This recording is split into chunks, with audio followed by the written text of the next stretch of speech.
Вон он летит, видишь?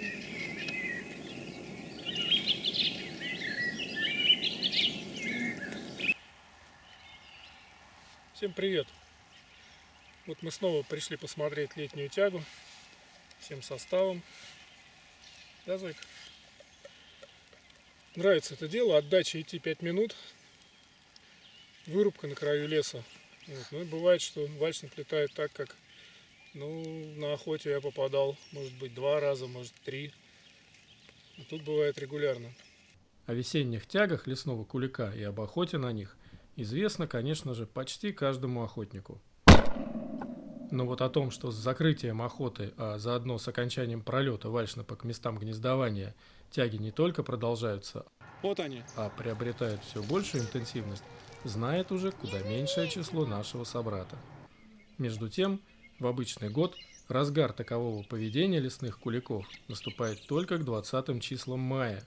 Это и в средней полосе, и севернее, и даже значительно западнее. Например, в Ирландии, где есть оседлая популяция вальшнепа. Лучшие тяги также наблюдаются, как у нас, после середины мая. Это я узнал из общения с местными охотниками в социальных сетях. Итак, начало июня 2022 года. Подмосковье.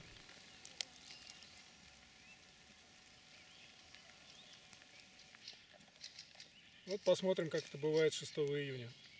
Времени сейчас без 10:09. По опыту предыдущих лет вальшнеп начинает летать где-то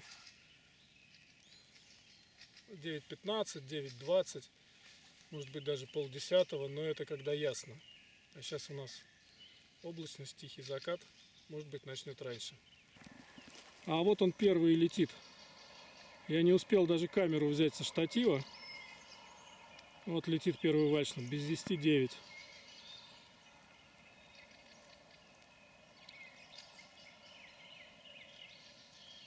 Сейчас развернется, наверное, и вернется.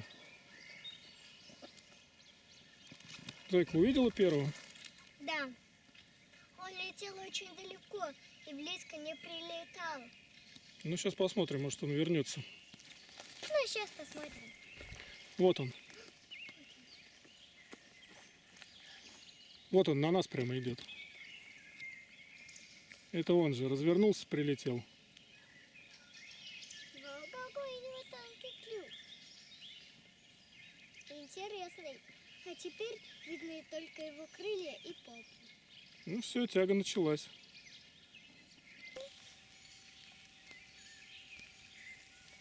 Второй. А мы... Вот он. Сколько? 2 минуты, наверное, прошло. Третий.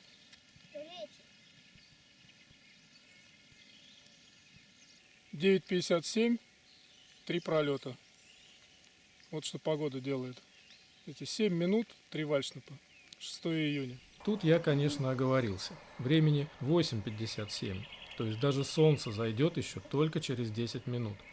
Но это характерно для летних тяг. На севере в это время вальшнепа вовсю летают, когда солнце еще высоко на небе, выше траектории их пролетов. Смотри, вот летит. Ух ты! Что-то прямо быстро и тихо, не видно его. Это, наверное, только что с кем-нибудь бодался, как игрунок летит одинокий. 4. 4. 4-й вальшнеп полетел. Я его увидеть не успела первый, но папа увидел. Просто я... Это за 10 минут 4 штуки пролетело. Всего 10 минут мы как пришли. Гаечка что-то чует. Вальшнепами ему пахнет. А? Да нет, Зоя, здесь вальшнепы не пахнет. Они же здесь не живут. Они сюда только залетают. Вальшнепов плохо слышно. Папа их легко отличит. А я никак. Даже я ни одного вальшнепа не услышала. 5. Видишь, Зоя? Да. Вот плохо слышно сегодня. Дождь шумит, дождь усилился. Пятый пролетел 21:04. 15 минут от начала тяги, 5 штук. Жалко, дождь усилился. Вот непонятно, вроде из чисто. Вот еще один, смотри. Вон он, вон он, вон он, вон он. Сейчас мы на него наедем. Вон он пролетел. Шестой. Но позвольте, скажет внимательный зритель, какое отношение имеют летние тяги к погоне за вальшнепом, ну то есть к охоте на него с легавой собакой? Как оказалось, имеют. В 2022 году из-за аномально холодных и дождливых весны и первого месяца лета пик такового поведения лесных куликов пришелся чуть ли не на середину июня, но и вообще был сильно растянут. Активные тяги продолжались и в июле, в среднем на 2 недели дольше обычного, или, если угодно, с опозданием на 2 недели. Смотри, пары вальшнепов. Опа, вот они. Да. Как и многое в этот странный год. Например, цветение растений, вылет жуков и бабочек. Вот и у вальшнепа, как оказалось, такая растянутая тяга была потому, что, видимо, многие первые кладки и выводки погибали, и вальшнепихи принимались за вторые. Выяснилось это в конце июля в процессе таксации будущих мест съемки этой программы, когда буквально за час мой курсхаргай отработал сначала вальшнепиху с выводком птенцов-пуховичков, а затем и вовсе птицу на гнезде с полной кладкой. По моему опыту, для конца июля это было явно ненормально и послужило поводом к тому, что начало погони за вальшнепом я решил отложить с начала августа на более поздний срок. Итак, сегодня у нас с утра 15 августа, и, как обычно, я начинаю с проверки дупелиных лугов.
Пару лет назад я совершенно случайно обнаружил, что уже с начала августа, когда молодые вальшнепята начинают вылетать из леса, а самцы заканчивают линьку, именно у тех пойменных заливных лугов, где в конце июля жируют дупеля, образуются локальные скопления лесных куликов. Эта связь дупеля и ночами кормящегося на тех же лугах вальшнепа помогала с высокой вероятностью находить августовские высадки в предыдущие сезоны. Даже если дупелей на лугах уже почти не оставалось, как в сухое лето 2021 года, вальшнеп вокруг присутствовал в количестве, и охоты бывали весьма удачными. Но в этот раз даже намека на то, что когда-то здесь могли бывать дупеля, мы не нашли. Что делать лягушатнику в такой ситуации? Ну, можно, конечно, в некость лезть. Можно искать перепела. Ну, не перепела, коростеля здесь можно искать на севере Кировской, тетерева. Но мы попробуем кое-что другое. Есть у нас план «Б».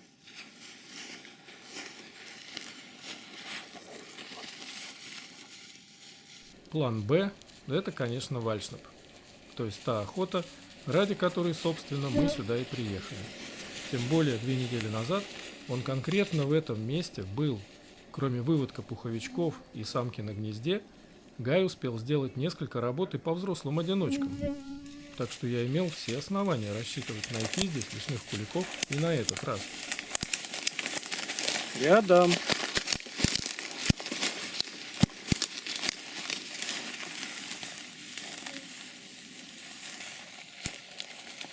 На лугу жарко уже, хотя с утра было плюс 11, а в лесу прохладно и темновато. Ну, чтобы нам по лесу пройти, надо немножко поменять амуницию. Сейчас мы этим и займемся. Вон, набревается. Да, иди сюда. Амуниция – это прежде всего бипер, сигнализатор стойки, без которого в таком лесу работающую по птице легавую просто не найти. Так, и мне надо линзы сменить. Потому что для леса желтые темновато сейчас.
Моему глубокому разочарованию, в лесу, как и на лугах, за 2 недели не осталось даже намека на пребывание вальшнапа.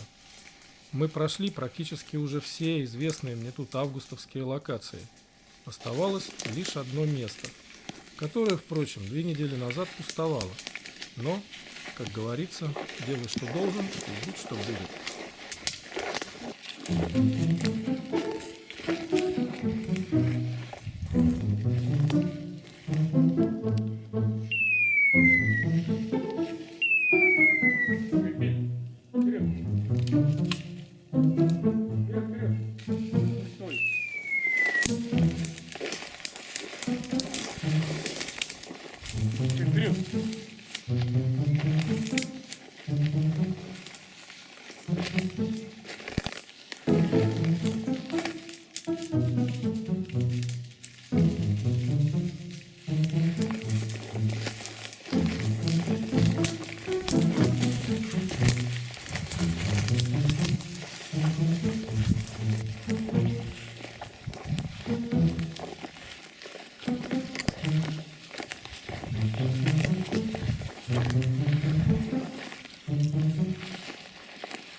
Прошли. Ну, ветра нету, жара. Вот птица, видно, оттуда бежала, Гай прошел. Вальшнап. Все, первый есть. Юху!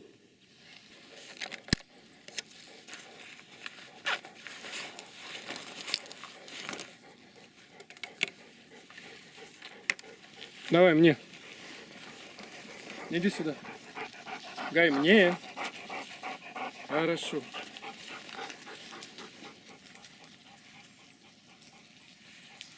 Так, по обычаю надо гильзу надеть на месте стрела. Потом ходишь, свои гильзы находишь. Вот кроющие первостепенных маховых. На них желтые ноготочки. Ну, такого же цвета, как пестрины. У взрослой птицы они белые. То есть это этого года вальшнап. Ну что, размером он уже вполне приличный. Но линяет. Поэтому летает не очень уверенно. Пойдем дальше искать. Пока я все это рассказывал, Прямо Гай рядом. уже стоит в паре метров от нас. Так, ну что, давай вперед. Хочу обратить внимание на характер работ Гая. В лесу очень сухо, и, как обычно в таких условиях, птица долго бежит, особенно при подходе охотника к стойке. Так что дальше следует довольно длительная доработка. Но лично мне она охоты не портит. Это лучше, чем стойка в упор и, как частое следствие, взлет нервной и строгой птицы до подхода охотника на уверенный выстрел. А так, всегда есть вероятность, что птица забежит в такое место, где затаится, и даст вам шанс себя добыть. Гай, вперед.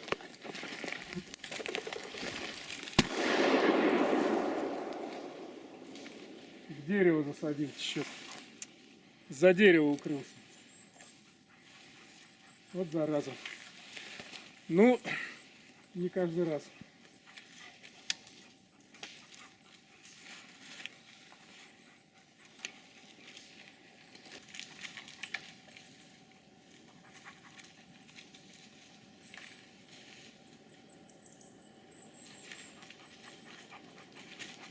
А вон он его тащит. Ничего не в дерево, да, даже? Он просто сразу не нашел. Гай, молодец, иди ко мне. Оказалось, я успел выстрелить за мгновение до того, как Вальшнеп залетел бы за елку. Это записала подствольная камера, снимающая 100 кадров в секунду. А вот глаз зафиксировать не успел. Давай. Ха-ха, да даже чисто битый. Ну такой же молодой, видимо. Давайте присядем, отдохнуть надо. Давайте глаза посмотрим. Под веки набивается растительный ссор, поэтому на охоте я регулярно продуваю Гаю глаза, чтобы не было воспаления. Место. Ну вот еще один молодой. Вот у него такие же рыжие ноготки. Но по размерам и по как бы массе это вполне соответствует там, ну, по крайней мере, самцу на весенней тяге. Вполне соответствует. То есть где-то под 300 грамм, может быть за 300. То есть это уже вполне взрослая птица. Вот. Дело в том, что в предыдущие года на Вальшнепа я начинал охотиться прямо в начале августа. Ну, то есть 5, 6, 7, 8, вот в прошлом году были прекрасные охоты. А в этом году из-за поздней весны, очень холодного июня, видимо, большое количество первых выводков погибло, потому что я приезжал на дупеля, на открытие. Дупеля было мало. Ну, разумеется, я зашел в лес по краю лугов, чтобы проверить просто наличие птицы. Вот. Вальшнеп был немного, но вот из этого немного, что я встретил, там может быть 7-8 работ, буквально первая или вторая, это была самка вот с такими вот пуховичками, прям совсем маленькие, вот только-только вылупились, вот только-только ходить начали. Но я даже не стал фотографировать, потому что сразу взял собаку и ушел. И потом в другом месте он сработал самку на гнезде с яйцами. Ну, предыдущие года я вообще таких птиц не видел, не говоря уже про гнезда. То есть поэтому решил, что в начале августа делать, наверное, нечего. Ну вот 2 недели прошло, как бы птица уже вполне подросла.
Отложим.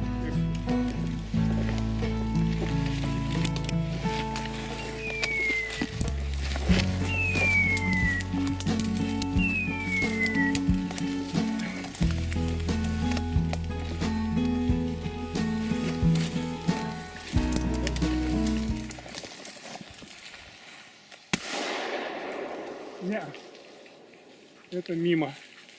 Ну тут уже, конечно, просто без шансов. Ну ладно. Нельзя что-то попадать.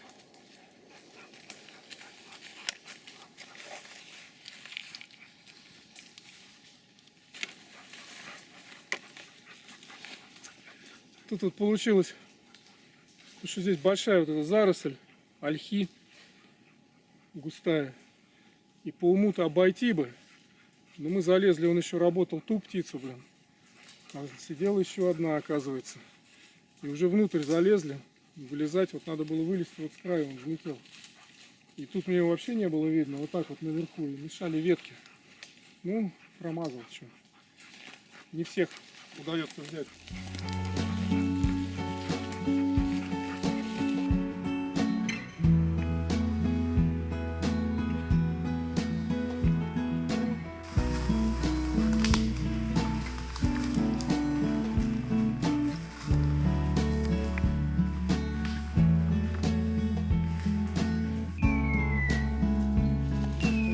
С собой.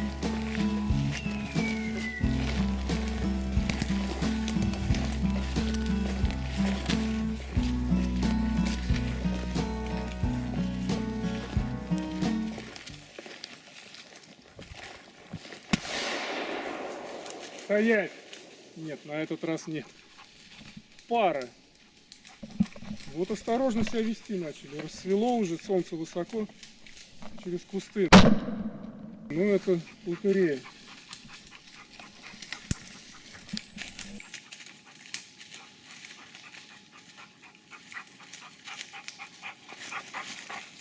Куда? Да, к стрельбе в необлетевшем еще зеленом лесу надо приноровиться. Да, что тут? Давай, давай, вперед. Довольно часто большую часть траектории птицы перекрывает листва и деревья. Но в этом, как ни странно, есть и свои плюсы. Вальшнеп ведь тоже плохо видит стрелка, и потому реже Вперед, маневрирует. Если Вперед. охотник владеет навыками стрельбы в продолжение траектории, то нередко оказывается с трофеем, даже если в момент выстрела птицу практически не было видно.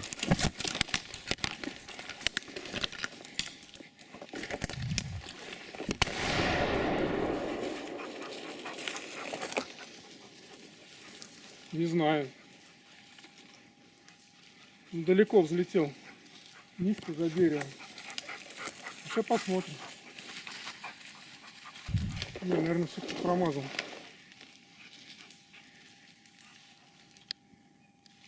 Еха! Есть!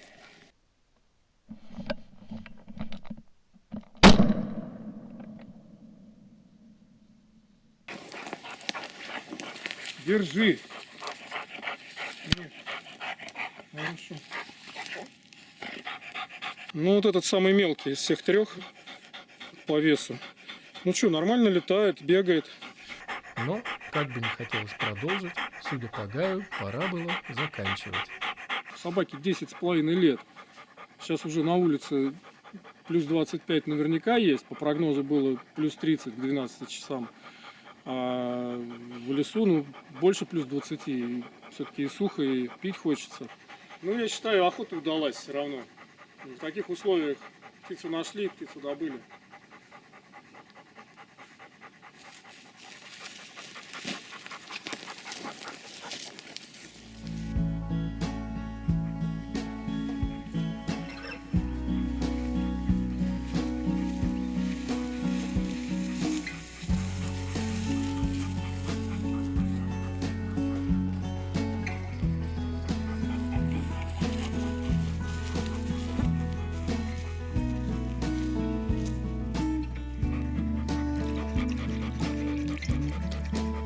Давай вперед.